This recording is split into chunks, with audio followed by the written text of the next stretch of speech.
எல்லாரும் நல்லா இருக்கீங்களா? இன்னைக்கான பதிவு, நிரந்தரமாக வாழ்பவனைப் போல் கற்றுக்கொள், நாளை இறக்கப் போகிறவன் போல வாழ். அனசலஸ் டி இன்சுலின் இவர் ஒரு பெரிய மகான். ஒரு புக்கில் நான் படித்து எழுதுனதுங்க. இந்த 2 வார்த்தைகள் எனக்கு ரொம்ப பிடிச்சிருந்தது.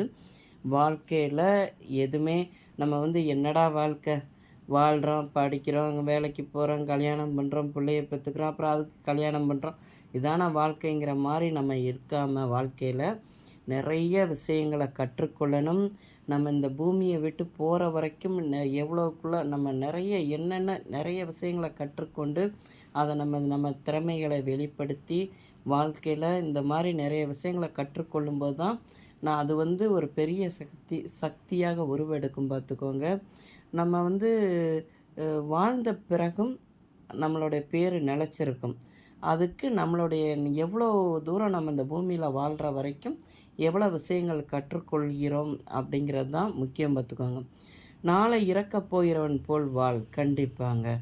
வாழும்போது அப்படி இருக்கணும். கற்றுக்கொள்ளும்போது நம்ம இந்த பூமியில் நிரந்தரமாக வாழ போகிறோம்னு சொல்லி கற்றுக்கொள்ளணும். நம்ம வாழ்கிற போது இறக்கப் போகிறவன் போல் வாழணும்னா அதுக்கு அர்த்தம் பார்த்திங்கன்னா, கண்டிப்பாக இப்போ யாருமே அப்படி கிடையாதுங்க. அதை பற்றியே யாருமே மரணத்தை பற்றிலாம் யோசிக்கிறதில்ல. போட்டி, பொறாமை, அவன் அவ்வளோ பெரிய வீடு வச்சுருக்கான், நான் இவ்வளோ வீடு வச்சுருக்கேன். அரசியல்வாதிங்க பார்த்திங்கன்னா 100 கோடியிலேருந்து லட்சம் கோடி வரைக்கும் கோடி கோடியாக சொத்து வச்சுருக்காங்க. அங்கே அவ்வளோ இடம் வாங்கி போகிறாங்க, இங்கே இவ்வளோ இடம் வாங்கி போடுறாங்க, என்னென்னமோ பண்ணுறாங்க அரசியல்வாதிங்க பார்த்துக்கோங்க. நாளைக்கு அவங்க இறந்த பிறகு அந்த பணத்தையும் சேர்த்து அவங்கள எடுத்துட்டா போகிறாங்க.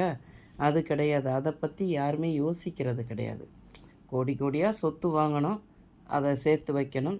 தன்னோட பேரங்களை அவங்க பேரங்க அதை அனுபவிப்பாங்களா, அதை எப்படி போகுதுன்னு அவங்களுக்கு என்ன தெரிய போதா? அடுத்தவங்களை ஏமாற்றி சொத்துக்களை சேர்த்து வைக்கிறதுல தான் ரொம்ப ஆர்வம் காட்டுவாங்க பார்த்துக்கோங்க. அப்படி வாழக்கூடாதுங்க. நம்மலாம் வாழும்போது அடுத்தவங்களுக்கு ஒரு உதாரணமாக நம்ம வாழ்ந்து காட்டணும் பார்த்துக்கோங்க. அடுத்தவங்க இது வச்சுருக்காங்க, நம்ம வச்சுருக்கோன்னு இந்த போட்டி பொறாமைகள்லாம் நம்ம மனசில் என்றைக்குமே இருக்கக்கூடாது. அப்போ தான் நம்ம உடலும் ஆரோக்கியமாக இருக்கும், நம் மனசும் சந்தோஷமாக இருக்கும். இந்த பதிவு உங்களுக்கு பிடிச்சிருந்தால் பார்வதி வீட்டு சமையலுக்கு ஆதரவு கொடுங்க. ஓம் சாய்ராம்.